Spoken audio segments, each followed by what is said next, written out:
Në ambientet e bibliotekës Skënder Luarasi në Ersek u shfaq monodrama Andra e Nën Terezës, Njerëzorja hyjnore, një produksion artistik kushtuar jetës dhe veprës së shenjtores shqiptare Nën Tereza, e interpretuar nga Justina Aliaj dhe me regji të Gëzim Kame.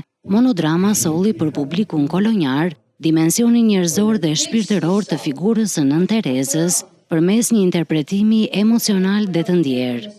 Frymëzimi ka qenë i madh për mu, ka qenë një honor kjo figurë, ka qenë një privilegj, edhe unë e them me gojën plot, Nën Tereza të falem njerëz që ke ekzistu, që je frymëzim, që do t'jesh frymëzim.